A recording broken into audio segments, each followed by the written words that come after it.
noches a todos los seguidores y seguidoras de Café Filó Barranquilla. Les damos la bienvenida, una calurosa bienvenida a este espacio hoy 25 de junio, 6:32 de la tarde. Estamos aquí reunidos para hablar de un tema súper interesante, diversidad sexual, decolonialidad e interseccionalidad, desafíos epistemológicos y políticos.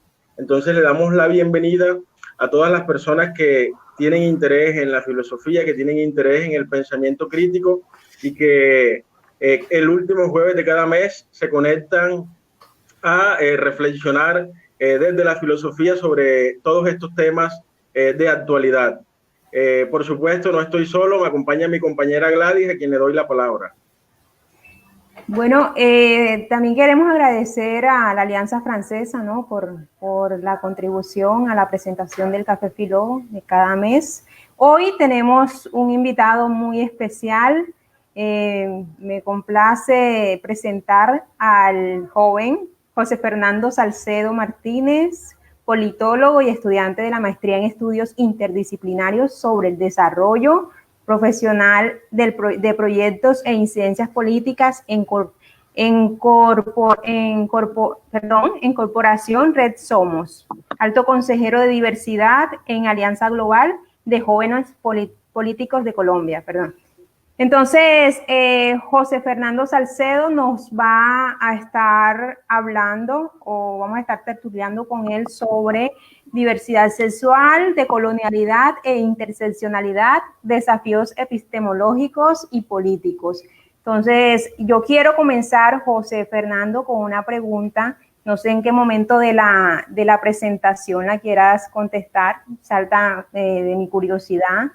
En este tiempo de crisis por la pandemia, ¿me puedes decir qué relevancia o importancia tiene este tipo de diálogos para la gente del común, para la gente que no pertenece a las comunidades a las que tú pues defiendes y por las que tú das la cara en este momento? Gracias, José, te doy la palabra. Bueno, y antes de que nuestro invitado comience en pleno, les contamos un poco cuál es la metodología de Café Filó. Recuerden que siempre tenemos una persona especialista en un tema. Entonces, ese especialista el día de hoy en diversidad sexual, decolonialidad e interseccionalidad es José Fernando. Él nos va a acompañar con una conferencia de unos 40 minutos hasta una hora, dependiendo de qué tanto se quiera extender, y luego ya vamos a ir rotando la palabra al público, a las personas que nos están siguiendo en nuestro Facebook Live, y entonces ellos nos van a ir pasando sus comentarios, sus preguntas, que José Fernando va a ir tratando de abordar. Bueno, José, este tema es súper interesante desde el punto de vista filosófico. El tema de diversidad sexual va completamente de la mano de uno de los principios filosóficos, que es el principio de libertad, y no solo el principio de libertad, sino que trasciende a otros principios que ya hace 2400 años los padres de la filosofía occidental estaban reflexionando, tales como los principios de justicia, porque si pensamos en el mundo tal cual como es hoy, evidentemente no es un mundo justo, no es un mundo donde podamos decir que todas las personas tenemos incluso igualdad de derechos, a pesar de que ha habido un montón de avances legales. Todavía hay bastante trabajo por hacer. Latinoamérica, sobre todo Colombia, se supone que es uno de los países que en Latinoamérica está como mejorcito en este término de derechos en cuanto a respeto de las diversidades, pero todavía las personas que trabajamos en este tema sabemos que hay mucho trabajo por hacer. Entonces ya José nos estará hablando cuáles son esos desafíos epistemológicos y políticos. Ya ha habido bastante avance en cuanto a lo de desafíos epistemológicos. Ha habido unas grandes pensadoras, sobre todo mujeres, que han hecho unas grandes apuestas para conceptualizar todo lo que tiene que ver con el tema de género, rompiendo todos los esquemas de lo que se esperaba respecto a lo que tenía que ser una mujer, respecto a los roles que tenía que cumplir. Entonces, por ejemplo, para mencionar un solo ejemplo de quienes han roto esos paradigmas epistemológicos, podemos poner aquí a Judith Butler, que no sé si José la retomará en algún momento de la presentación, pero por supuesto esta es una de las autoras que podemos decir abandera esta lucha para proponer unos nuevos principios que van a dar apertura al respeto por las diferencias. Entonces, José, no me quiero extender mucho, ya tú también ya Gladys comenzó haciendo una pregunta, yo te plantearía otra o un par más. Entonces, la primera, José, es, ¿qué es eso de interseccionalidad? ¿Qué tiene que ver eso con la diversidad sexual, con la filosofía? Tú nos hablas, aquí tú también planteas un concepto y es de colonialidad. Entonces yo de una te preguntaría, José, ¿la sexualidad está colonizada? ¿Quiénes son los colonos de la sexualidad? Y por supuesto también me gustaría que en algún momento hablaras del concepto de ciudadanía en lo posible, tú que eres politólogo y por supuesto en este trabajo por los derechos sexuales y reproductivos lo que hacemos es trabajar por una ciudadanía plena, una ciudadanía de primera para todas las personas. Entonces, sin más, le doy la palabra a nuestro invitado. Yo tengo una tacita de café, ustedes también, mientras desarrollamos el evento, pueden ir tomándose un cafecito, un vinito, lo que gusten. Entonces, José Fernando Salcedo, te damos la palabra para que nos hables de diversidad sexual, de colonialidad e interseccionalidad. Listo, muchas gracias, Yair, Gladys, Luz Dari, de verdad, muchísimas gracias por la invitación. Creo que el mes de junio es un mes muy especial porque es el mes del orgullo, pero también es un mes para plantearnos tantas preguntas como sea posible. Y creo que las preguntas que hicieron Gladys, Yair, son claves para reflexionar sobre este tema. Cuando planteé la temática, al momento de plantear la temática, era clave como esa clave de plantear la diversidad sexual no solo como una diversidad sexual en abstracto, sino que la diversidad sexual tiene toda una forma de entenderla dentro de un espectro muy amplio, y dentro de eso tenemos que ingresar como conceptos como lo que es la interseccionalidad y la decolonialidad para entenderla desde un concepto muy contemporáneo. Entonces, ¿por qué estos temas son relevantes en estos momentos? Y especialmente en estos momentos de pandemia, en estos momentos del siglo XXI, como diría Bauman, de una sociedad líquida, porque la diversidad sexual termina siendo una realidad social. Y la pandemia lo que ha demostrado es que esta sociedad tan desigual afecta de manera muy particular a personas LGBT principalmente, que están sufriendo en estos momentos violencia intrafamiliar, que están sufriendo, por ejemplo, en los casos de medidas como el pico y género, restricción de su libertad, pero también una fiscalización a su identidad de género, a su expresión de género. También están sufriendo la pobreza, porque muchas de las personas LGBT son afectadas por la informalidad al máximo, pero también los derechos de las personas LGBT están en cuarentena porque se ven como temas no tan relevantes. Entonces, esto es un momento para reflexionar y para entender que esto es un tema político. Como retomar lo que decían las feministas sobre lo personal es político. Lo personal es político. Y cuando tú aceptas públicamente que eres una persona con una orientación sexual, una identidad de género diversa, por lo menos como yo me hago llamar, un marica que pone la frente, que se enfrenta a esta sociedad machista, misógina y patriarcal, es un acto político y es un acto revolucionario. Y ya veremos ejemplos durante toda la presentación que les mostraré. ¿Qué significa interseccionalidad? Ya lo veremos más luego. ¿Qué significa decolonialidad? También lo veremos más luego. Pero sí quiero comenzar con la reflexión sobre la ciudadanía, como para hacer un abreboca a todo esto, y es pensar en la ciudadanía como más allá de un ejercicio de derechos y entender que la ciudadanía es una forma que tienen las personas de ser humanos y de exigir políticamente su calidad de humano frente a una sociedad. Y ser ciudadano LGBT o ser una persona que defiende la sexualidad y que defiende los derechos sexuales y reproductivos como una realidad, como como más que un discurso, una práctica, como entender que cuando una persona vive su sexualidad al máximo, responsablemente, de un entorno de responsabilidad y desde una misión de entender que la sexualidad también es política, y como decía Foucault, de que la biopolítica parte de esa sexualidad como parte de esa visión de sociedad, estamos planteando una discusión súper interesante sobre qué atañe a la ciudadanía y qué no, qué atañe al Estado para regular o qué no, y qué la sociedad puede regular o qué no.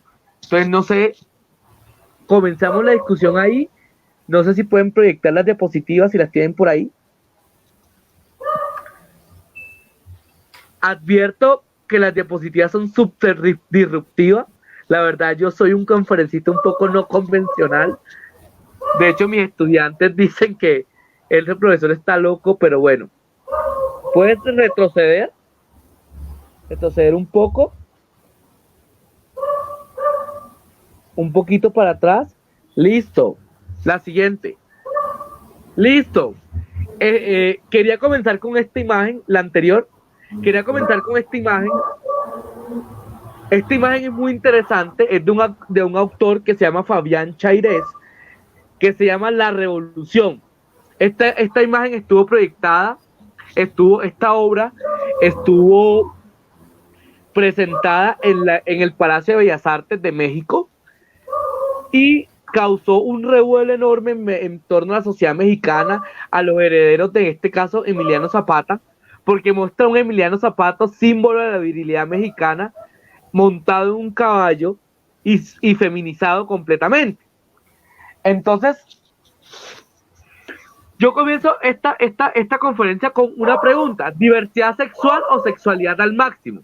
Y es porque pensarnos la diversidad sexual inmediatamente nos hace pensarnos sobre la sexualidad, sobre cómo la sexualidad es una dimensión integral del ser humano, y cómo la diversidad sexual no necesariamente solo atañe a las personas que se reconocen con una orientación sexual o una identidad de género diversa, sino que la sexualidad, vivir a la sexualidad al máximo, es una forma de entender la diversidad sexual, es una forma de entender que la diversidad sexual hace parte de una construcción social, política, cultural y antropológica del ser humano, y que no solo tiene que ver con la reproducción, sino también tiene que ver con las formas de vivir el placer, con las formas de vestirnos, con las formas de construir el género, con las formas de construir este ser humano que somos, y donde la sexualidad muchas veces ha terminado de ser una satanización por discursos homogenizadores como lo son la religión, pero pensada desde una visión tradicional,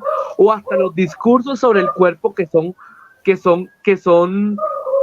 prácticamente homogenizantes, y también que intentan reprimir la sexualidad, porque vivir la sexualidad al máximo también es una forma de vivir la libertad, como decía Jair, el principio de libertad, y vivir la sexualidad al máximo. Y solo pensarnos en los albores de la filosofía en el siglo V a.C., la filosofía contemporánea, donde Grecia, Atenas, era un templo de la sexualidad. Era un templo donde la sexualidad estaba muy de la mano de la filosofía, y pensar la filosofía era una forma de placer. La siguiente. Bueno, les traigo esto. ¿Entendemos el género o lo destruimos? Por lo menos hay una amiga mía que se llama Daniela Maldonado, y Dani es profesora en la Universidad del Norte. Ella fue mi profesora de introducción a la filosofía, y ella y yo nos volvimos muy amigos, y Dani y yo siempre terminábamos en la reflexión muy profunda sobre cómo el género se convertía en una categoría profundamente politizada, en una categoría de exigencia política, y podemos decirlo, por ejemplo, con las feministas, de cómo el feminismo entendió la fuerza política del género, y entendió que desde la diferencia de entender que el género, separar el género del sexo, entendiendo el sexo como esta construcción biológica, genética y fenotípica, que muchas veces no solo tiene que ver con los genitales, sino que también tiene que ver con el cariotipo o lo genético o con los cromosomas, y entender el género como una construcción social que depende de las experiencias que uno vive, de la educación que uno recibe, de la propia construcción individual. Y normalmente se piensa en este género como una construcción social, pero también el género hay que pensarse como un espectro de características que la sociedad define como masculinas, femeninas o neutras. Y yo creo que gran parte de entender el género es también entender que el género es una categoría humana y como categoría humana puede ser destruida. Y aquí traigo el ejemplo de las mujeres de México, del Istmo de Huantepec en Oaxaca, que son el llamado tercer género de la cultura zapoteca, que estuvieron en la portada de Vogue de 2009. Y aquí en esta otra imagen veremos a una mujer muy importante, Amaranta Gómez Regalado, que es una activista muche, la primera muche en graduarse de una universidad y ser antropóloga. Y eso significa, las muches significa transgresión, significa no pensarnos los discursos del género desde visiones occidentales, sino pensarnos visiones desde la ancestralidad y desde la visión de pensarnos en el género como una categoría que ha estado toda la historia de la humanidad y que sigue estando durante toda la vida de las personas en constante construcción, deconstrucción y hasta destrucción. Entonces, José, por lo me menos... parece súper interesante esta referencia porque nos plantea el género mucho más allá de lo binario. Entonces, Total. justamente porque las mujeres, dentro de la tradición de lo que nos está mencionando José, no se categorizan dentro de un género ni dentro del otro, sino que en su cosmovisión, en su visión del mundo, son un género con unas particularidades y con unos roles sociales específicos. Para quienes acaban de conectar, les recordamos que estamos hablando de diversidad sexual, de colonialidad e interseccionalidad, y los invitamos a compartir este en vivo a las 48 personas que veo conectadas en el momento. Las invitamos a compartir este en vivo para que sus amigos también se puedan conectar a esta reflexión tan interesante que nos está compartiendo José Fernando Salazar. 64 personas nos ven en este momento, José. Entonces, disculpa que te interrumpí y no, tranquilo. la palabra.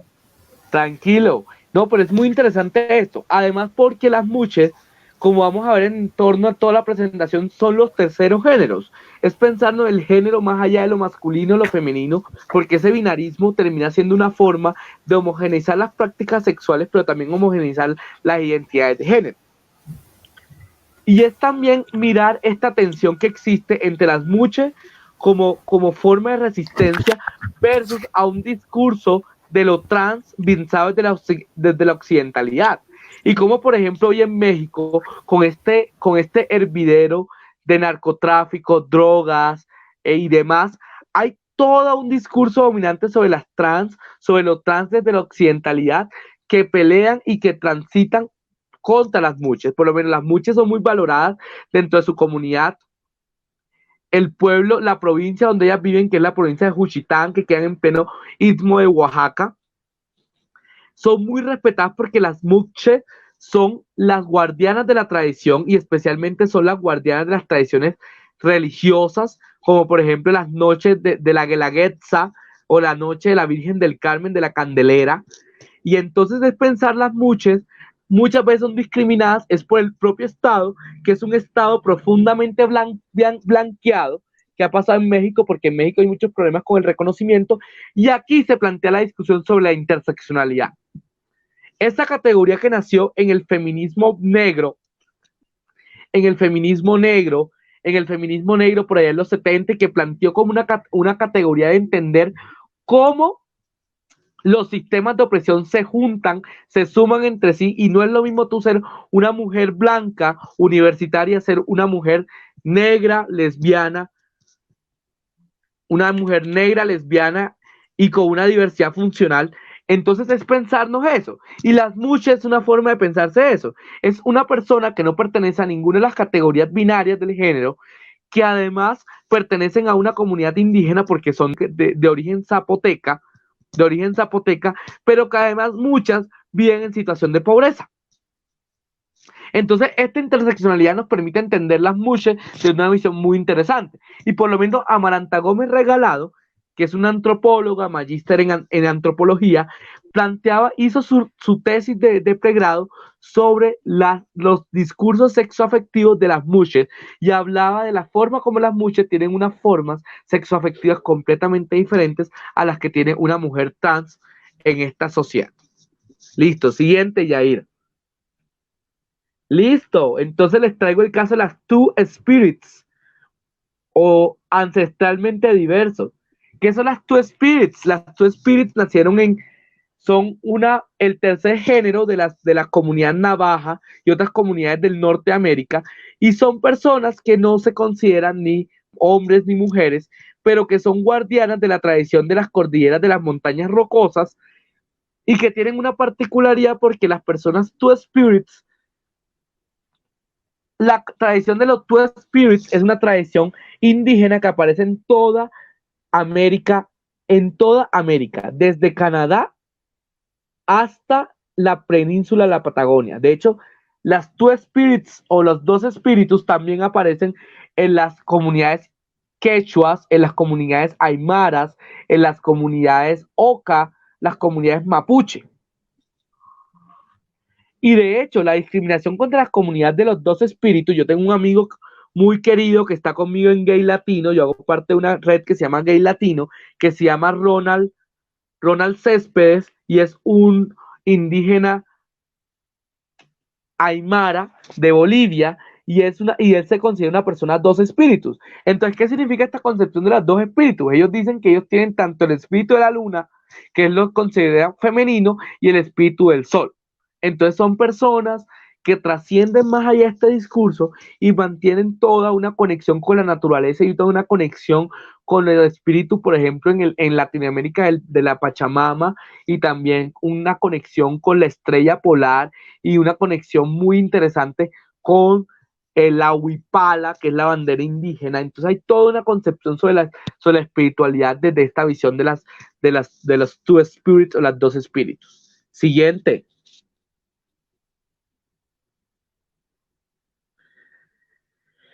Y bueno, lo que decíamos, ante el binarismo, revolución o evolución. Entonces pensémonos que pensarnos más allá del binarismo es una forma de pensar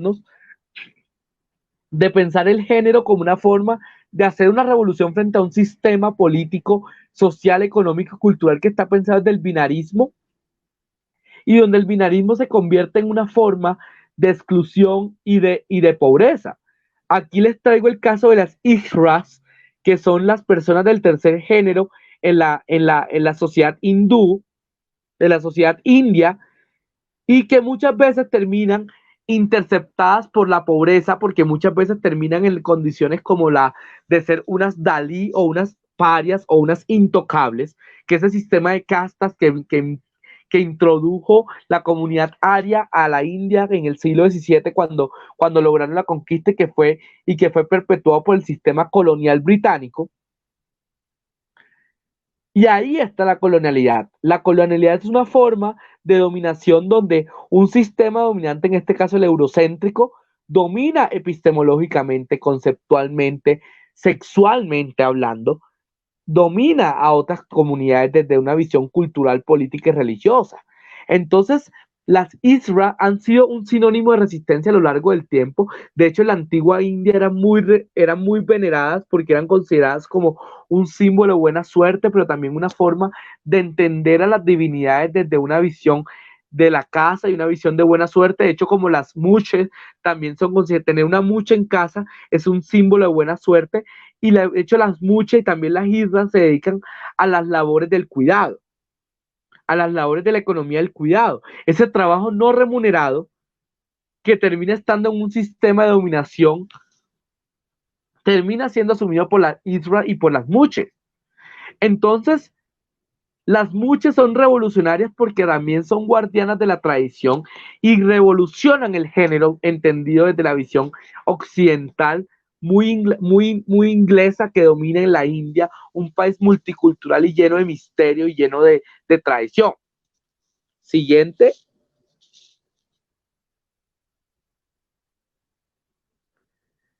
Y bueno, les traigo esta. Estas son las Mahu de Hawái y Tahití.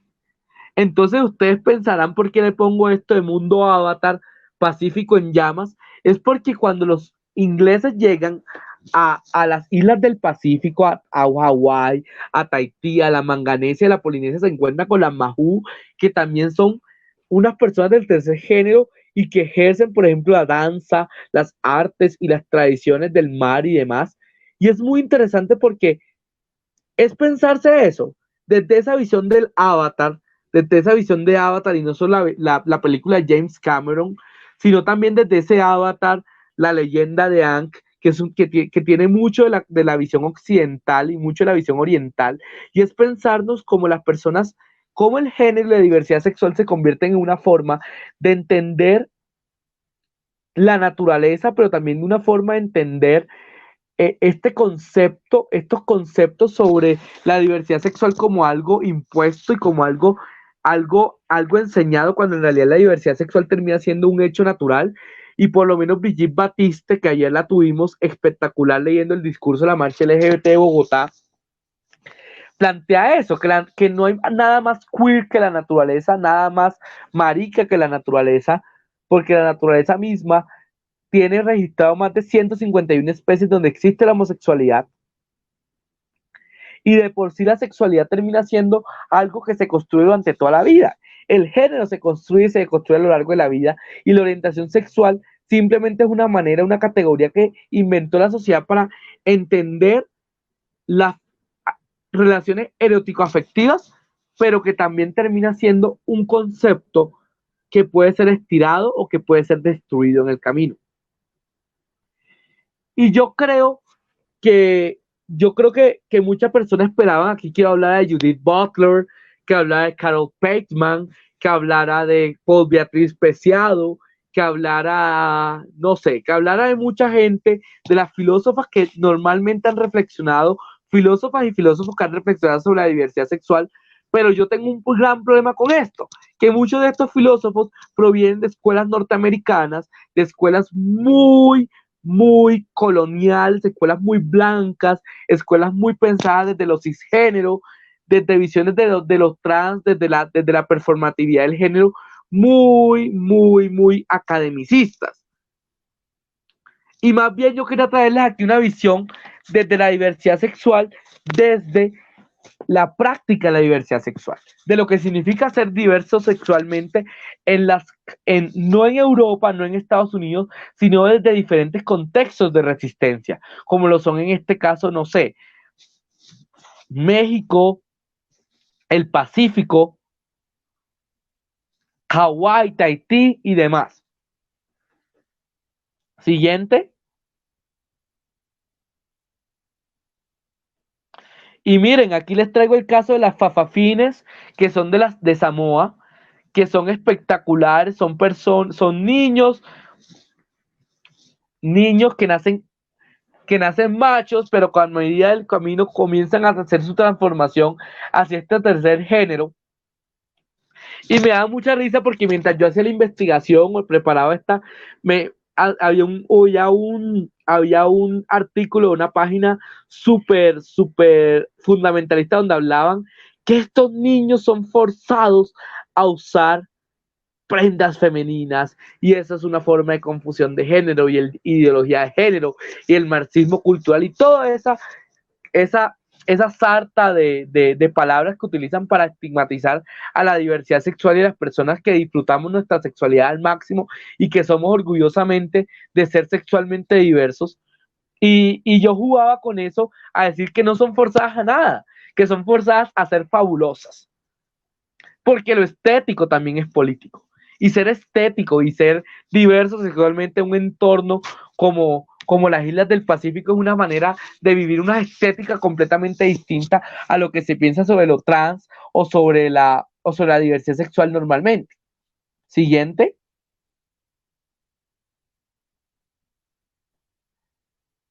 Y bueno, ahí no salió toda la imagen, creo que no se ve completamente, pero esta imagen fue muy polémica.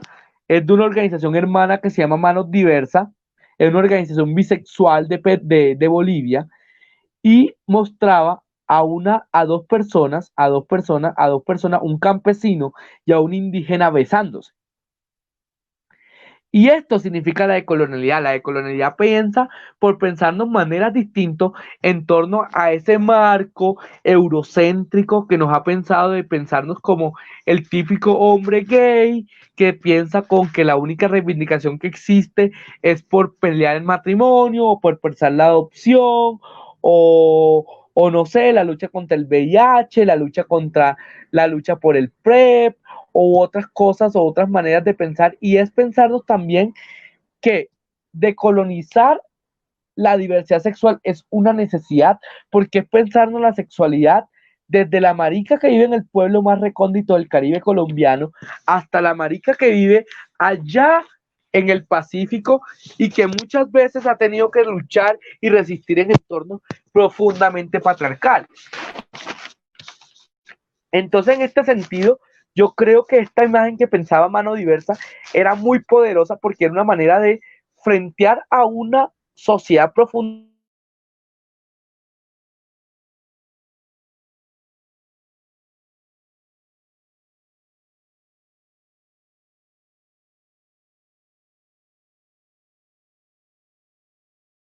parte de sus prácticas.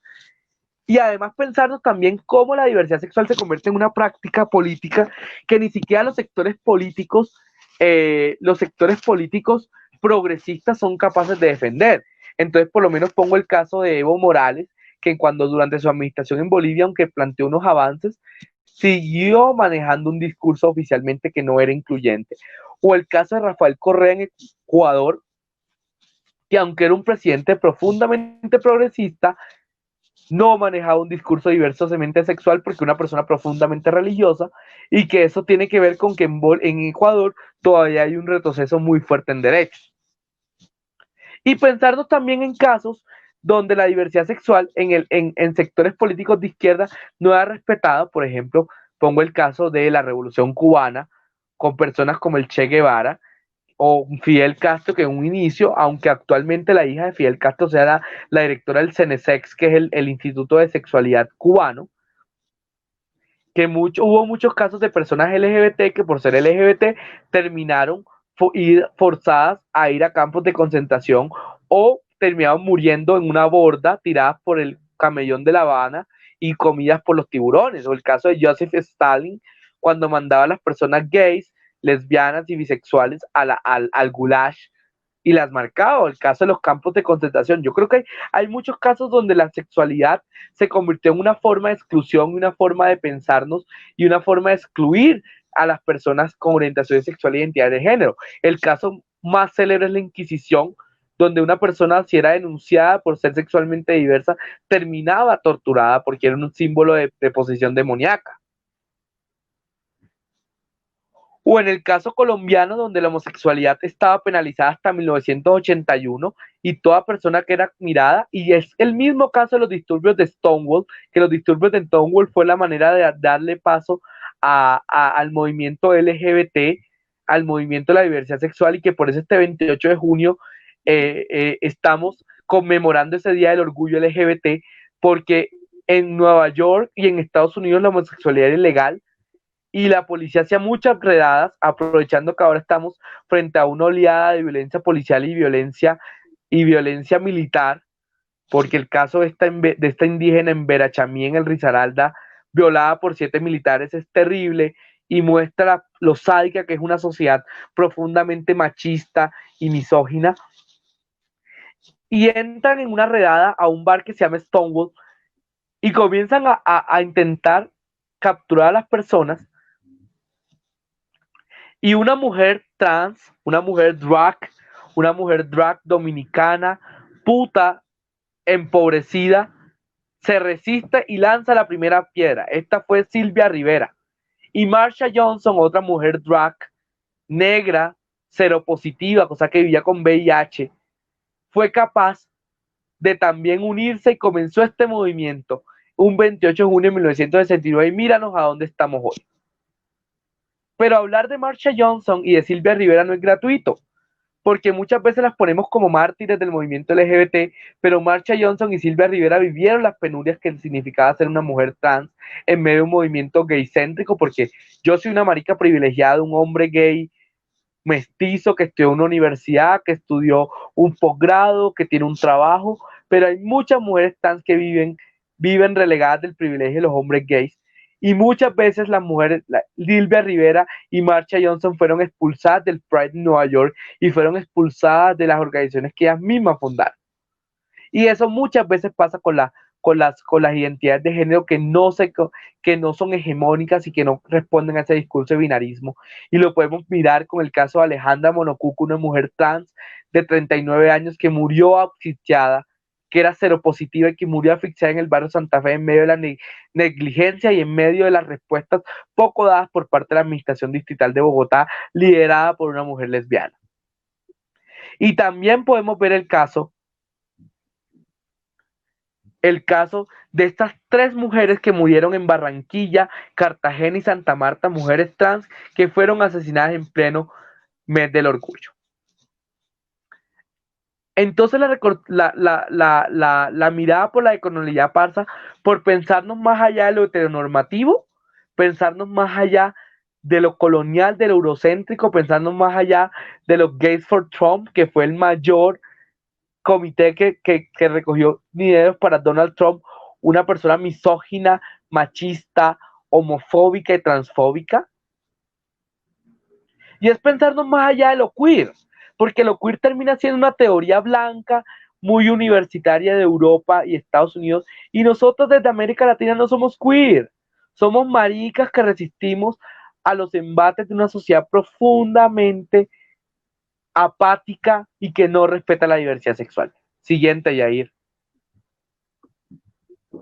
José, los queer es como los memes que hacen con Ken del muñequito blanco proponiendo una decolonialidad desde su apartamento de estrato 6 con unos salarios enormes. Total, sí, claro. Eso es lo decolonial.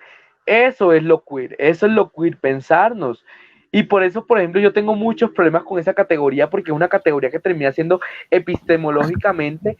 ¿Quiénes son las que hablan de lo queer? Vengan, Judith Butler, que es una mujer lesbiana, pero que termina siendo una mujer universitaria que ha estudiado en las mejores universitarias, en The New School, en Cambridge, en Oxford, en Harvard.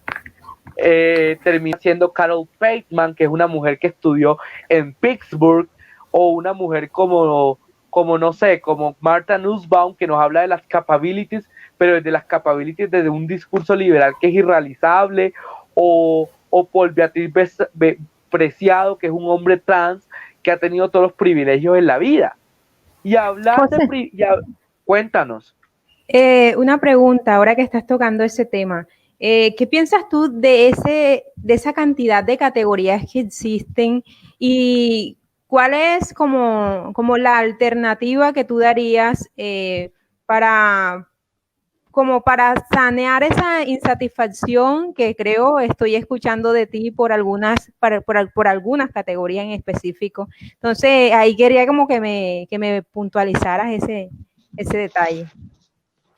Es importante, toda categoría es resultado de la reflexión filosófica. Entendamos que la reflexión epistemológica es una forma de pensamiento formal de entender las realidades sociales, políticas, sociales y culturales. Entonces, toda categoría tiene una dimensión política, cultural y epistemológica. Entonces, muchas de estas categorías vienen de la reflexión desde el liberalismo y vienen desde una reflexión muy profundamente llena de conceptos que provienen de esa reflexión occidental. Y es pensarnos la colonialidad más allá, y es pensar estas categorías más allá de lo tradicional, y es pensarnos que muchas veces también hay que destruir el género, hay que destruir las categorías, hay que destruir las formas de pensarnos las categorías, hay que pensarnos salirnos de la caja de pensar que la sexualidad es blanco o negro, que la diversidad sexual solo existe entre la homosexualidad, el lesbianismo, la bisexualidad, o lo trans, o lo queer, sino pensarnos que nosotros como seres humanos va a llegar un momento donde no tenemos que reivindicar nada. Y hay una frase de Judith Butler que me gusta mucho, aunque yo peleo con Judith Butler, siempre vuelvo a ella, donde Judith Butler nos dice que tanto la homosexualidad como la heterosexualidad son igualmente delimitantes. Y en esta conversación no he traído... José, lo interesante, a mí me parece que lo interesante de tu reflexión es que nos está llevando a que a la larga, por supuesto, el reconocimiento de unas categorías tiene una fuerza política de acuerdo a unas realidades específicas en unos momentos específicos, pero a la larga quedarnos con esas categorías, pues es limitar la amplitud que puede llegar a tener la sensualidad. No, total. Y me parece genial la reflexión a la que llega José de que a la larga, por supuesto, genial las premisas del movimiento queer y su pensamiento libertario, pero mucho más genial que no nos quedemos con que yo no soy ni hombre, ni mujer, ni masculino, ni femenino, sino que realmente respetemos todas esas diversidades que tú nos estás mostrando a lo largo de esta presentación. Tú nos estás haciendo una muestra de las que tú encuentras, pero sabemos que son que realmente las manifestaciones de la sensualidad son infinitas, y a eso es a lo que debemos apostarle desde las diversidades sexuales, no a reivindicar 5 letras ni 5 categorías, sino realmente a reivindicar la libertad. Total, y de hecho yo creo que parte de esa reflexión, por lo menos cuando a mí me preguntan por lo LGBT no existe. Lo LGBT es un acrónimo, ni siquiera es una sigla, sino un acrónimo que nace como una forma de exigir a un Estado binario, patriarcal y misógino, exigirle derechos. Entonces yo creo que parte de esta reflexión parte de entender que la sexualidad, más que un discurso, es una práctica. Una práctica sexual no te hace marica, porque hay hombres que pueden tener experiencias sexuales con otro hombre, pero que no lo hace, eso no determina tu orientación sexual, o que una persona simplemente utilice maquillaje. De hecho, el maquillaje originalmente era para los hombres, igualmente que los tacones. Entonces, esto no hace la orientación sexual ni la identidad de género. Entonces, por lo menos cuando exigían que la ideología de género nos iba a volver maricas a todos, amiguitos, la maricada nació desde que nacimos nosotros mismos. Entonces no se preocupen que las que nacieron maricas y ya las maricas estamos contadas en el mundo. Entonces no se preocupen. Entonces, pensarnos eso de ideología de género, que también es un concepto que proviene de una falta de reflexión epistemológica sobre lo que significa ideología y el género. El género no es una ideología, no hay ninguna dictadura de la homosexualidad, ni mucho menos, sino que la homosexualidad en estos tiempos de posmodernidad fue posible visibilizarla y entenderla como una categoría política. Y por eso esta imagen que les traigo sobre diversamente espirituales es clave. Por lo menos yo soy ministro laico de una iglesia que se llama la Iglesia Antigua de las Américas. Es una iglesia profundamente incluyente, y yo vengo de un proceso de diálogo entre diferentes epistemologías y diferentes formas de entender la espiritualidad más allá de las religiones y demás.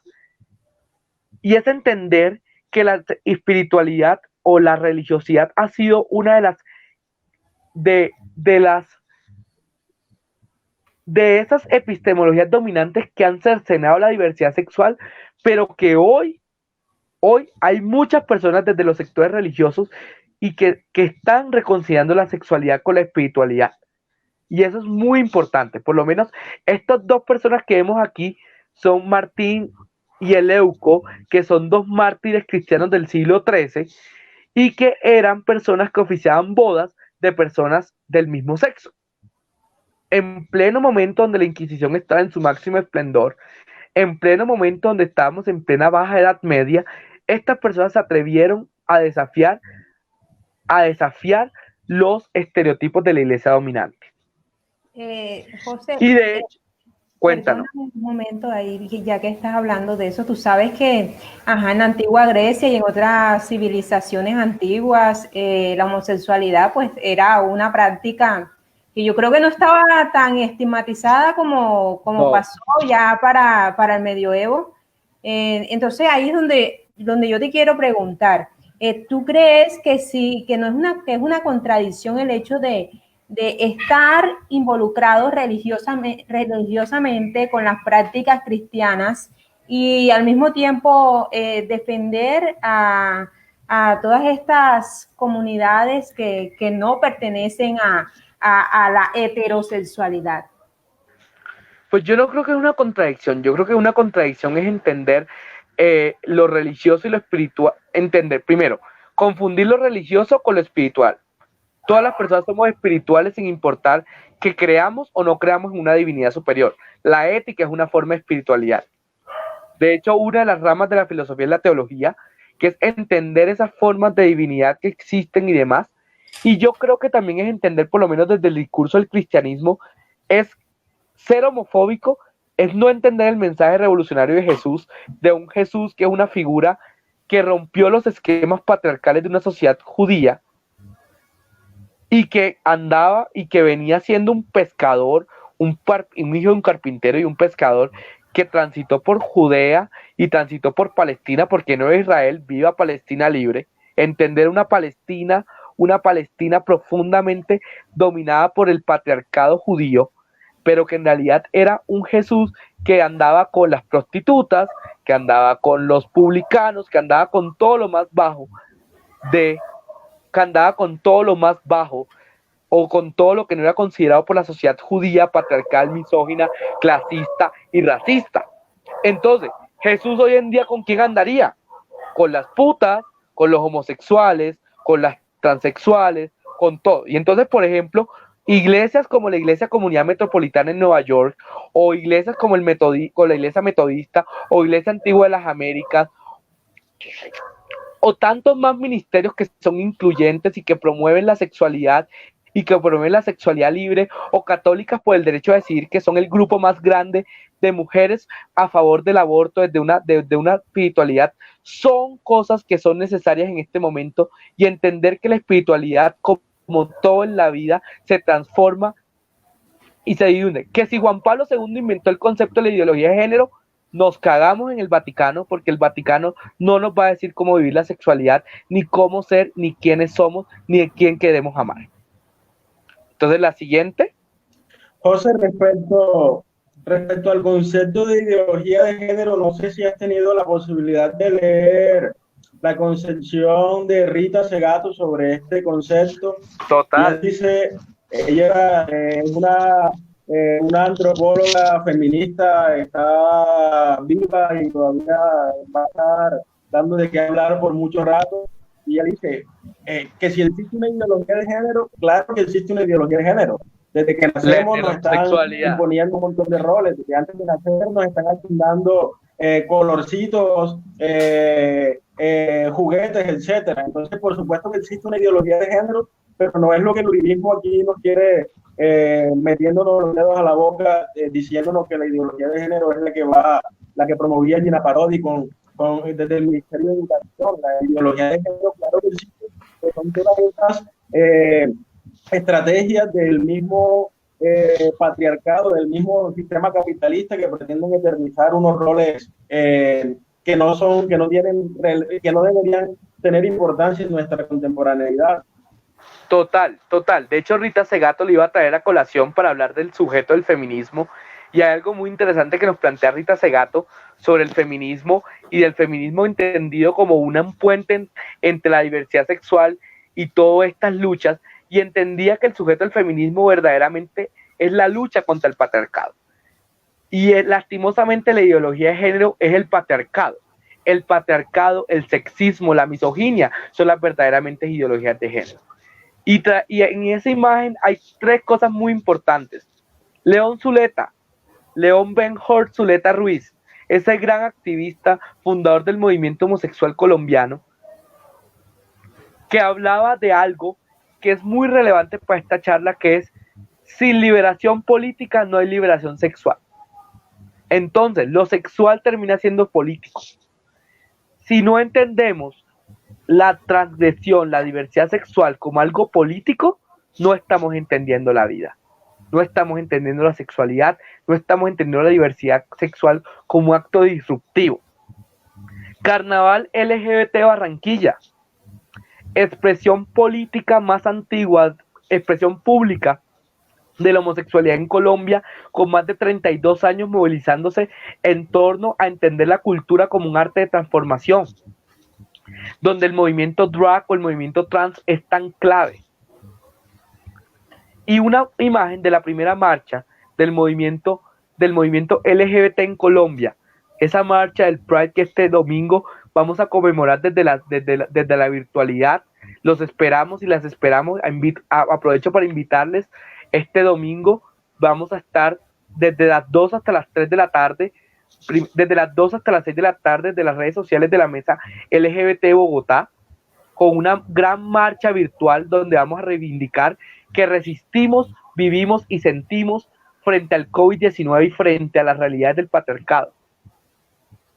Que Alejandra no murió en vano. Alejandra murió o fue asesinada por un sistema misógino, pero su lucha y la lucha de otras tantas como Diana Zacayán, como Loana Berkin, como Sebastián Romero, como León Zuleta, como otros tantos, murieron para abrir el camino para que la diversidad sexual hoy sea una realidad.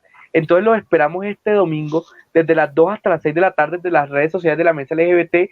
Vamos a estar desde las 2 de la tarde hasta las 3 de la tarde en Canal Capital.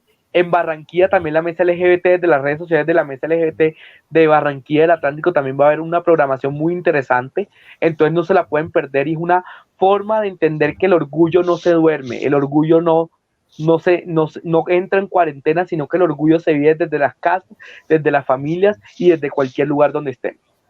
La siguiente para allá. José, disculpa, es que hay una persona que pues te está preguntando que qué piensas sobre eso de los 100 tipos de géneros.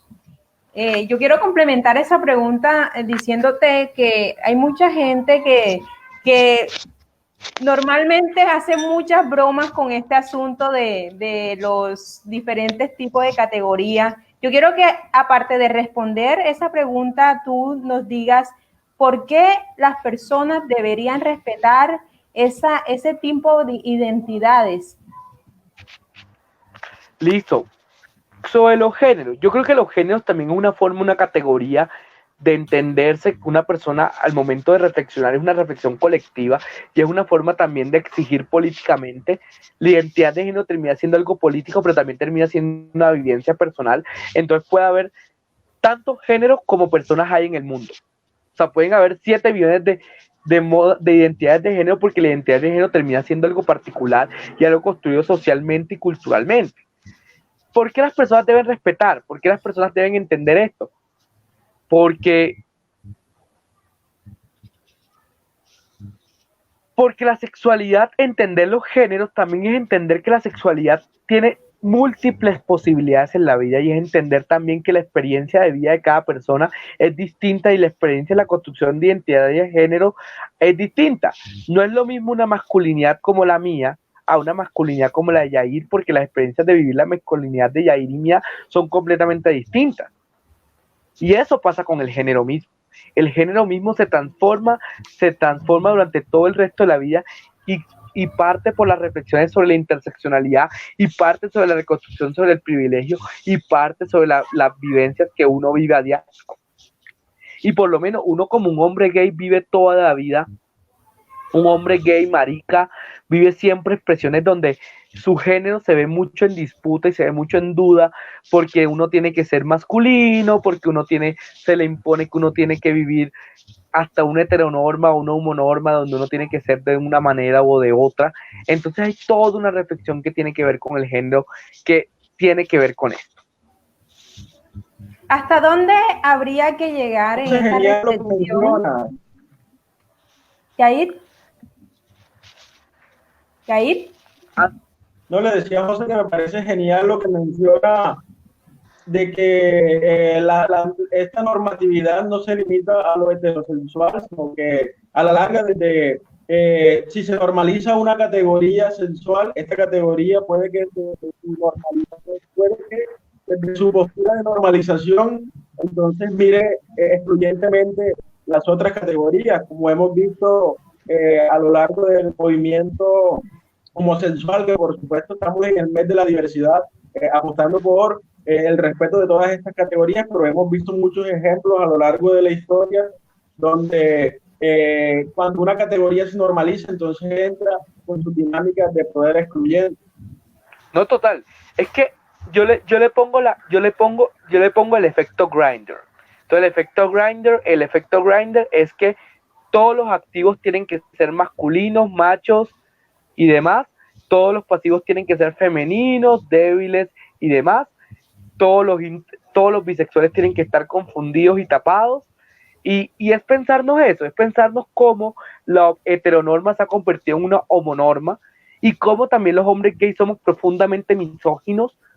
Tenemos 1000 problemas para trabajar con mujeres lesbianas y hasta excluimos a las mujeres lesbianas por una misoginia interiorizada y somos profundamente excluyentes, y por eso muchas veces las mujeres lesbianas terminan asociadas más bien con el feminismo y no en los movimientos LGBT, y terminamos excluyendo. Las personas trans terminan llevando el bulto, porque entonces las personas trans terminan siendo excluidas tanto por la propia población LGBT, pero también por la propia sociedad en su conjunto.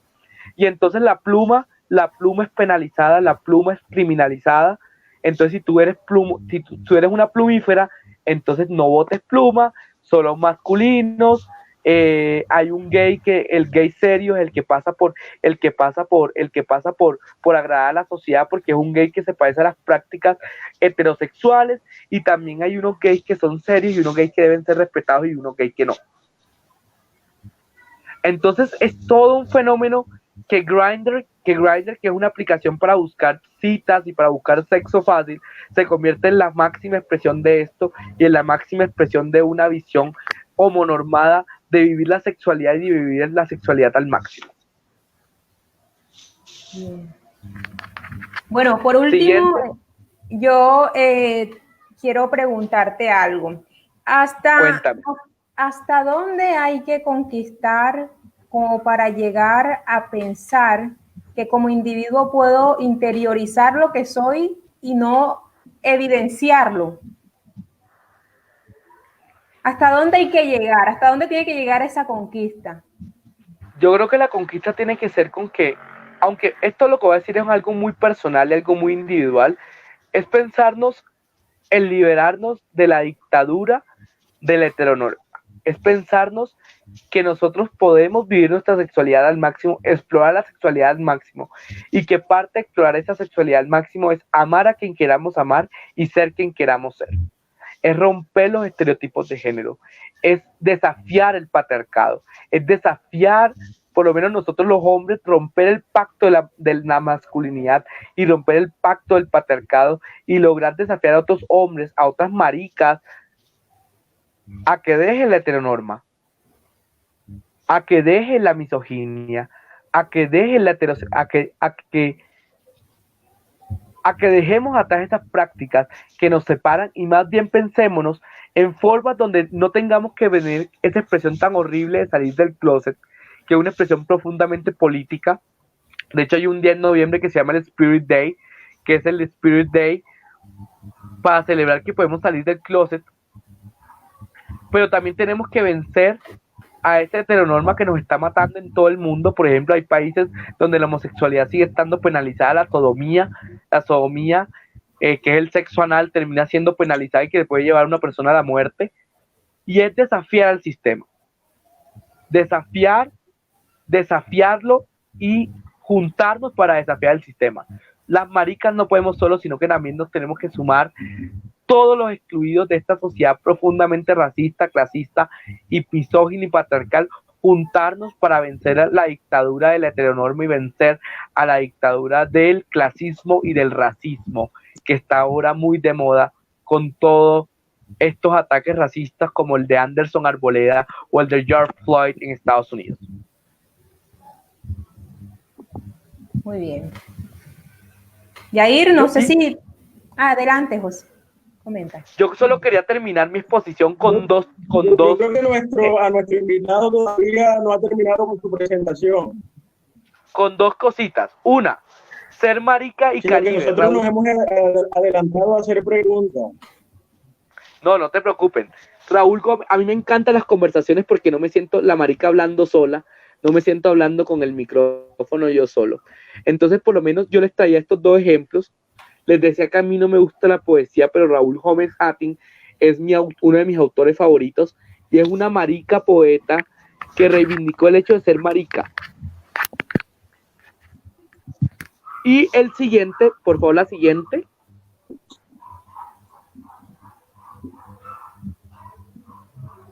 La siguiente.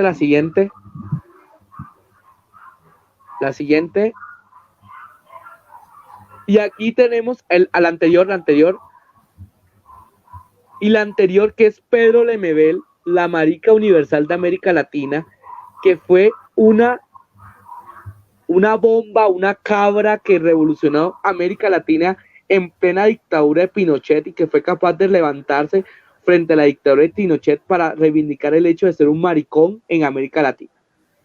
Y que ha sido el ejemplo para muchos y muchas de nosotros que estamos cada día luchando por resistir, vivir y persistir en una sociedad machista, misógina y patriarcal.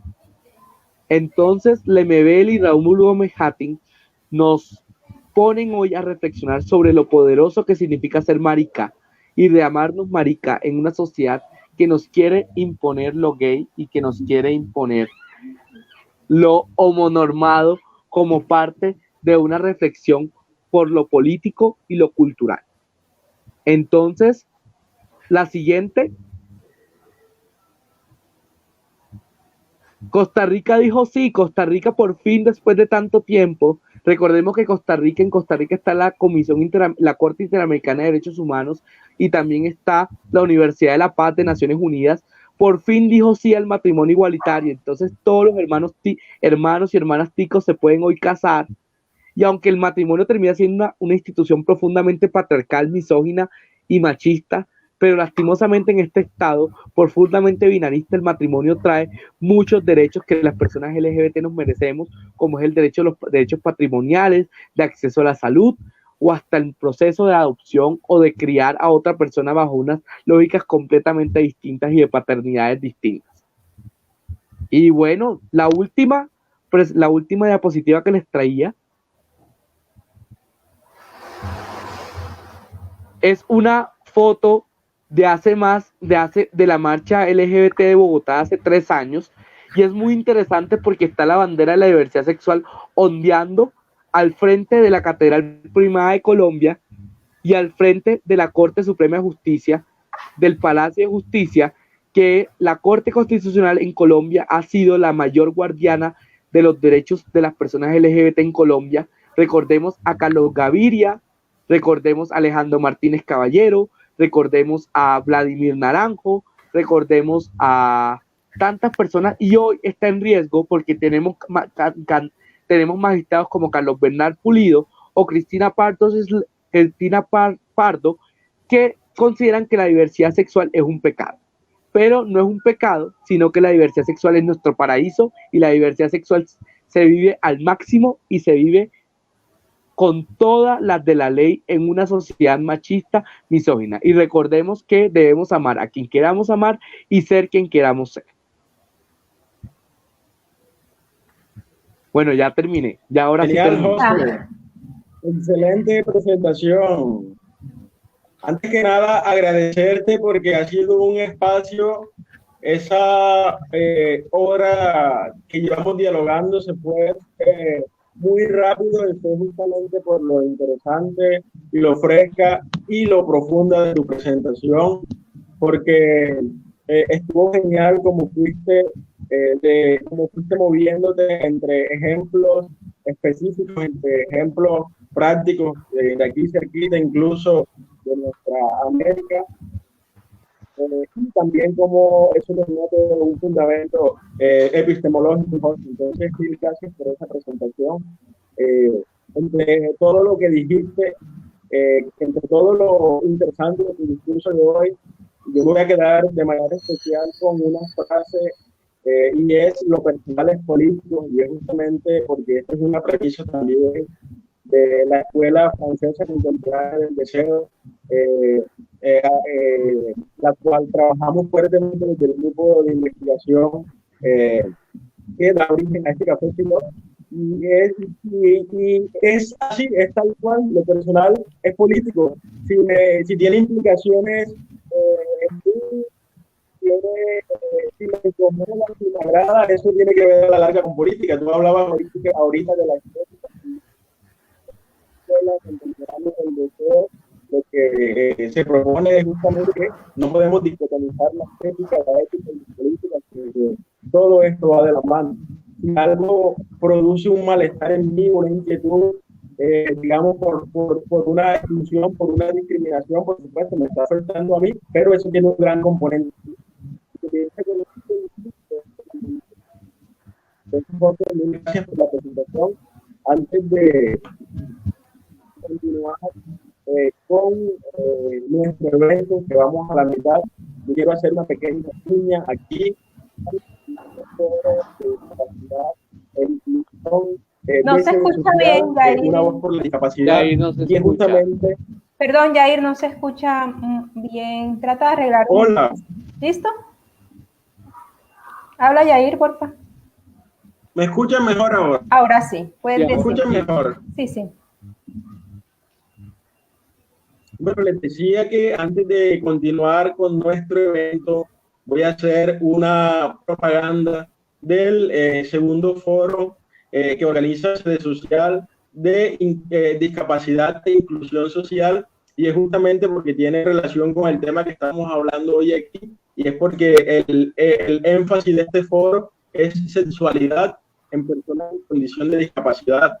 José ahorita nos hablaba de interseccionalidad, y por ejemplo, un ejemplo de interseccionalidad es la forma como viven la sexualidad las personas en condición de discapacidad, porque ya sabemos que inicialmente esta sexualidad a estas personas les es negada, incluso con prácticas médico-políticas tan dañinas como es la esterilización incluso.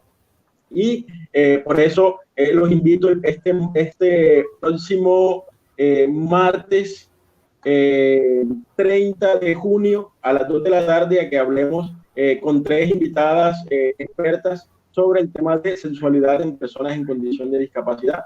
José nos podría decir sin duda que si además de la sexualidad, de la discapacidad, agregamos otras categorías como que sea pobre, como que sea de una etnia no occidental, pues también esa interseccionalidad va a seguir usando variables que van a hacer que la discriminación y la exclusión se viva de una manera mucho más fuerte. Entonces, José, mil gracias nuevamente por esta presentación. Bueno, a mí me gustaría comenzar con una pregunta un poco personal, sin ser invasivo, pero aprovechando que tú en el transcurso de la conversación varias veces hiciste referencia a ti mismo como un marica, entonces me gustaría saber si tú piensas que, por ejemplo, con la palabra marica también podría pasar lo que pasó con la palabra queer, con el término queer, que logró una resignificación. Entonces mi pregunta es, ¿será que podemos decir como marica sin esta carga biológica que va acompañado de este concepto? Me gustaría conocer un poco de lo que piensas. Sí, claro. De hecho, la reivindicación parte de eso. Es una forma de resignificar culturalmente un concepto que nació desde el propio Caribe colombiano, y de eso es lo que hacía Raúl Gómez Hatti, burlarse la cara de los que le llamaban marica y no decirse, no, yo no soy marica, yo soy maricón, de hecho. Y lo mismo hacía Pedro Lemebel, y lo mismo hacía Manuel Puig y otros tantos, porque eso parte de una resignificación. Entonces, nos gusta cuando lo hacen en Estados Unidos con los queer, pero nos molesta cuando lo hacen las maricas desde aquí, desde la periferia. Entonces nos molesta cuando lo hacen desde el Caribe, nos molesta cuando lo hacen desde los países de Latinoamérica, y ser marica es una forma de resistencia y es una forma política, es un epíteto político, es reivindicar. Por lo menos mi mamá odia cada vez que yo escribo la palabra marica en mis estados, o cuando yo me nombro a mí mismo como marica, lo odia, ella lo detesta, porque yo entiendo la la carga valorativa que tiene esto, pero es una forma de resignificar el lenguaje y es una forma de reivindicar que, claro, puede ser la marica, puede ser la tortillera, puede ser la lesbiana, puede ser la machorra, puede ser la arepera, puede ser la puta, puede ser todos esos términos que son peyorativos por la sociedad, pueden ser resignificados y puede voltearse la arepa y puede volverse en términos de reivindicación política, para reivindicar eso que somos, que no somos gays, heteronormados, blancos, de universidades de la Ivy League, sino que somos maricas que resistimos desde las periferias y que resistimos desde la decolonialidad.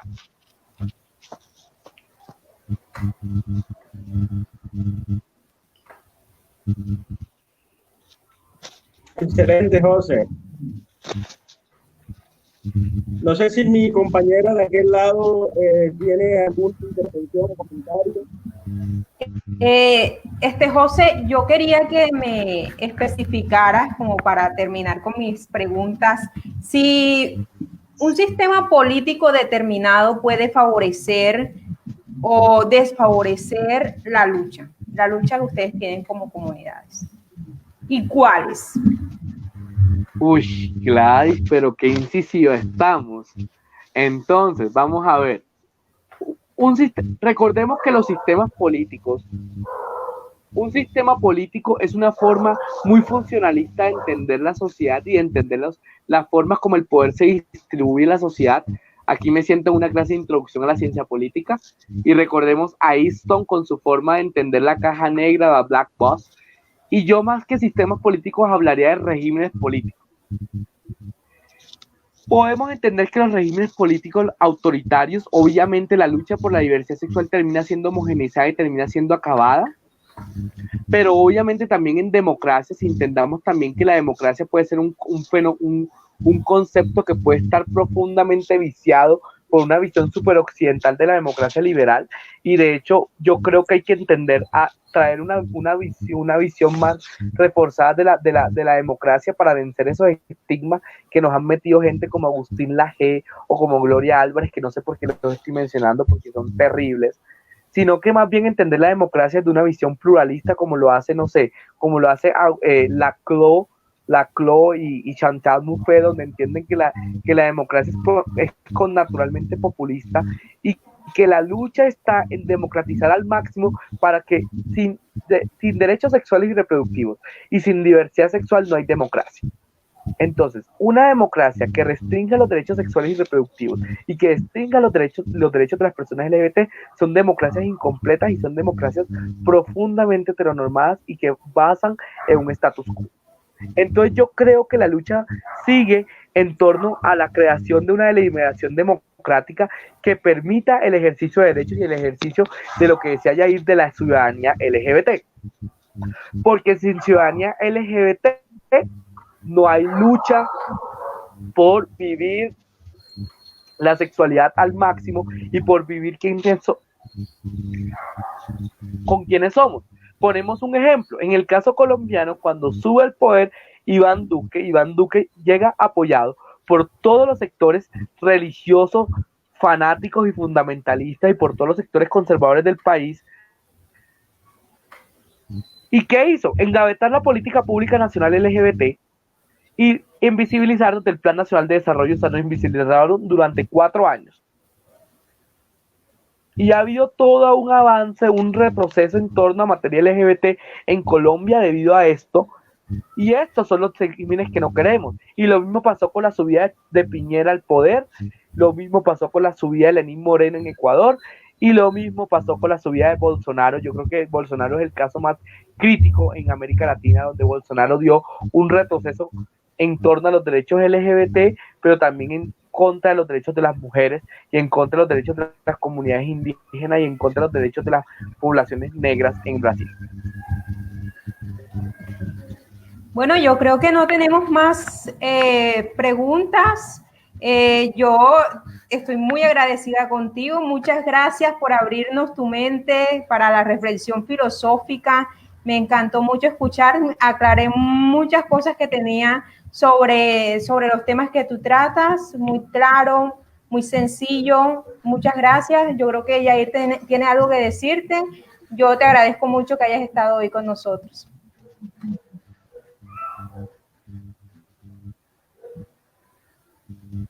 Yair. Yair. Hola. Hola. Hola, hola, Hola. sí, coméntale. Disculpen, es que el sistema me había sacado, entonces estaba escribiendo la lunar y que dejara entrar. Ok. José, Continúa. ¿cómo así? Espérate, no quiero que te vayas tan rápido, yo todavía tengo un par de preguntas. Bueno, hágale. ¿Tienes preguntas? Adelante. Sí, Soy un libro abierto. Entonces, Gladys te preguntaba que si podíamos pensar de pronto en algún sistema, tú decías régimen político específico, pero a mí sí me gustaría que ahondaras un poco en qué tan generosos debemos ser frente a esas políticas o frente a esas, digamos,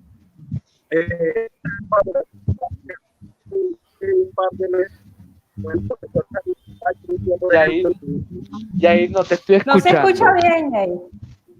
Ubícate en otro lugar a ver qué pasa. Hola. Ahora sí. Bueno, retomo. José te preguntaba, te comentaba bien que hace un par de meses en el Café Cultural del Palmar, el profesor Francisco me comentaba que Colombia, el gobierno de Duque, bueno, lo que se convierte en pero por ejemplo metieron una diciendo que era un presidente joven, en fin, con el cuento de la juventud, por ejemplo, se supone que estaba rompiendo con la política tradicional, pero a mí me gustaría que de pronto dijera qué tan cuidadosos tenemos que ser frente a estas políticas progresistas, por ejemplo, para no preguntarte específicamente por qué sistema o por qué régimen político estar, pero sí me gustaría que hiciera referencia a lo que mencionabas en el transcurso de la conferencia. Por ejemplo, tenemos grandes ejemplos de políticos como Cuba, Ecuador. Tú nos pones ejemplos de políticos con los que uno se puede identificar al escucharlos hablar discursivamente respecto a algo, pero ya luego lees su perspectiva sobre la diversidad sexual, como que miércoles quede decepción. Entonces, como que hacia dónde tenemos que dirigirnos para no dejarnos engañar. Yo creo que les voy a poner un ejemplo para no irnos tan lejos. El caso de Petro.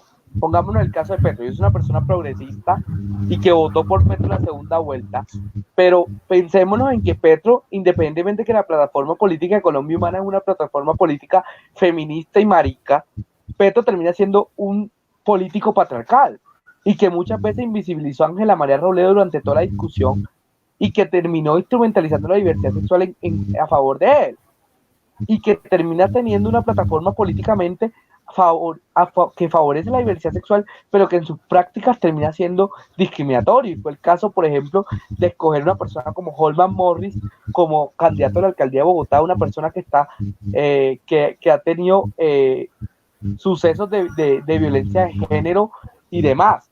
Y el caso, yo creo que otro caso muy específico es el caso del Salvador de Nayib Bukele, que es un político que supuestamente rompió con los 20 años de bipartidismo entre el Frente Salvadoreño de Liberación Nacional, FSLN, y el ARENA, pero que termina siendo un político profundamente populista y que termina siendo un político conservador que le hace el foro a los religiosos y que está en contra de la diversidad sexual y los derechos sexuales y reproductivos. Recordemos que El Salvador es uno de los países del mundo que criminaliza el aborto y que criminaliza a las mujeres que ejercen su sexualidad al máximo. Y también es pensarnos cómo también políticos como Emmanuel Macron terminaban siendo una versión light del neoliberalismo, o el caso máximo de Sergio Fajardo, que termina teniendo un discurso profundamente progresista, entre comillas, de centro, porque el centro en realidad no existe para mí, porque el centro político no existe, el centro político termina siendo una versión light del neoliberalismo de la derecha y termina siendo un discurso que termina homogenizándonos a todos y tratando de despolitizar a la sociedad en nombre del consenso y en nombre de una paz prácticamente una paz que termina siendo una paz romana, porque no es una paz construida desde la diversidad, sino una paz construida desde la homogeneidad.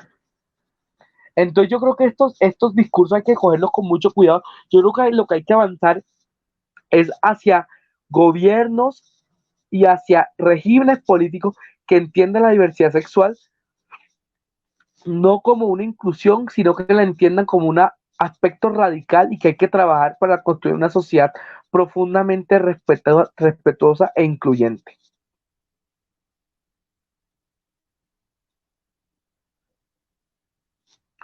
Listo, aquí nos dice Milder que queremos como que él quiere que retome como la diferencia entre la política y lo político. Y claro, la diversidad sexual termina siendo político, porque lo política termina siendo lo esencial, termina siendo esa esencia de lo político que se ve reflejado en la política como expresión, como actividad y como forma de intentar conciliar las posturas en una sociedad tan plural. Y en ese sentido, leer a Laclau de Amoufet es clave porque Laclau y Amoufet nos habla de la forma de construir el nuevo sujeto político y la forma de construir los nuevos consensos políticos en sociedades tan plurales y minadas por el conflicto armado, minadas por la misoginia, minadas por el patriarcado.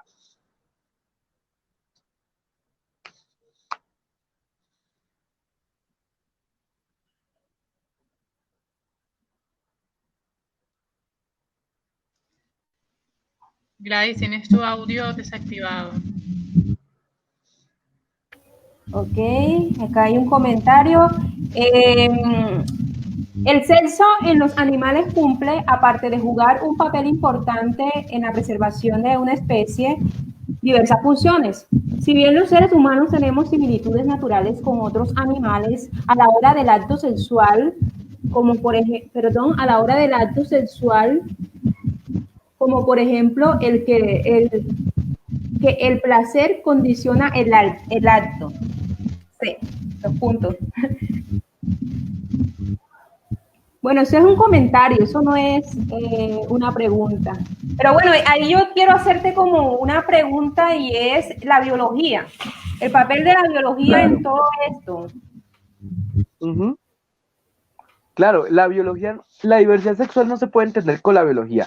Lo único que hay que entender es que el discurso biologicista no es un discurso que tiene que ser patologizante, ni mucho menos tiene que ser determinante, porque en realidad la biología se configura en un término de interdisciplinaridad para entender, junto con la sociedad y la cultura, entender la sexualidad y entender la diversidad sexual. Entonces yo creo que algo muy importante en esta reflexión es entender que la biología hace parte de este discurso, porque de hecho el género, el sexo terminan teniendo una discusión biológica, pero también la biología tiene discurso, y por eso a mí me gusta mucho la biología evolutiva, porque entender la diversidad sexual desde la biología evolutiva es una manera muy interesante de entender cómo la sexualidad en el ser humano migró, evolucionó tanto que se convirtió en una manera distinta de vivir la sexualidad desde unas miradas distintas a la reproducción y una mirada distinta a la reproducción de los estereotipos de género. José, el internet, tú sabes, nos está jugando malas pasadas constantemente. Por eso ahorita estuve un rato fuera, no alcancé a escuchar tu respuesta, ya después la escucharé, pero antes de que te vayas, me gustaría rápidamente que nos diga desde José Fernando Salcedo cuáles son los principales desafíos de la diversidad sexual, tanto a nivel global como a nivel Caribe. Yo creo que partamos del Caribe. Yo creo que el mayor reto que tenemos en el Caribe es tratar de vencer esta cultura patriarcal y misógina que nos tiene cansados. Creo que la pandemia nos ha demostrado que estamos frente a una sociedad profundamente violenta contra las orientaciones sexuales y las identidades de género no hegemónicas y diversas, y también estamos frente a una pandemia de feminicidios, transfeminicidios y también de violencia intrafamiliar contra las personas LGBT. Tenemos que entrar a exigirle a los gobiernos, a las administraciones locales, principalmente una administración como la de Barranquilla, que lleva más de 12 años en el poder, de que las personas LGBT no solo existimos en el mes de junio, no solo existimos en los carnavales, sino que somos personas que estamos en el ejercicio político y en el ejercicio de la búsqueda de entender que la sexualidad es nuestro paraíso y la sexualidad son quienes somos. Y a nivel global tenemos que luchar contra los fundamentalismos, tenemos que luchar contra esos movimientos políticos y movimientos religiosos que quieren negar derechos y quieren volver a que lo político, a que lo sexual termine siendo parte de la esfera privada, cuando no debe ser así, porque lo personal es político y reivindicar la diversidad sexual es reivindicar las luchas de las tantas personas que murieron, que fueron asesinadas antes que nosotros por el prejuicio y la discriminación. Entonces yo creo que se puede vencer todo esto a través de la exigencia política, a través de la lucha por entender que la sexualidad no es unidimensional y que hace parte de una dimensión de nosotros, exigiendo educación sexual integral, exigiendo derechos sexuales y reproductivos, exigiendo que todas las formas de ser no están prohibidas y no deben estar prohibidas bajo ninguna circunstancia. Excelente, José. Me parece genial la forma como vamos entonces cerrando este Café Filó del día de hoy, porque sabemos que y en el transcurso de la conversación lo hemos reafirmado. Por supuesto, hay unas responsabilidades que cada uno de nosotros tiene frente al derecho, a los derechos de los demás, frente a los derechos sexuales y reproductivos de los demás, frente al cuerpo de los demás, pero caemos en una falacia cuando pensamos que es responsabilidad exclusiva de José, de Gladys o de Yair. Es una gran responsabilidad de los estados. Si no hacemos unas exigencias de verdad, si no hicimos unas políticas públicas a la altura de las necesidades que tenemos, nos vamos a quedar cortos con buenas intenciones. Entonces realmente a lo que tenemos que apostar es por hacer un trabajo de la mano, José. Otra palabra que tú mencionabas al transcurso de la conferencia que me parece fundamental es el establecimiento de alianzas. Aquí tenemos que entender que las transexuales, por un lado, los hombres por otro lado, las mujeres por otro lado, las comunidades conscientes por otro lado, no van a hacer nada. Tenemos que trabajar de la mano por el mundo que queremos. Y hay mucho trabajo por hacer. Miremos aquí en el estudio, miremos a nivel global, siempre hay mucho trabajo por hacer, porque además, respecto a derechos sexuales y reproductivos, José, a veces parece que damos un paso para adelante y después un paso para atrás, porque eso también depende de un montón de factores, ¿cierto? Entonces, me parece súper interesante lo que nos ha llevado tu reflexión. No sé si en mi ausencia ya alcanzaron a responder esta pregunta que Víctor nos hace por acá. Sí, ya mientras estaba hablando, ¿verdad, José? Mientras estabas hablando respondiste, sí. Bueno. Listo.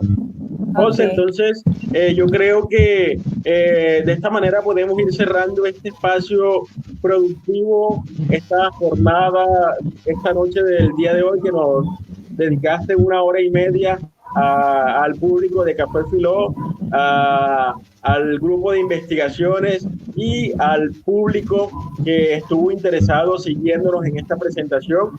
Entonces, nuevamente, en nombre de la Alianza Francesa, en nombre de Nuevo Poliespecie, te damos las gracias por este espacio tan enriquecedor, productivo y realmente donde nos muestras esta reflexión desde una perspectiva que no es solamente de los académicos que también han escrito desde unos puestos de privilegio, sino que nos han mostrado otras formas de vivenciar la diversidad sexual.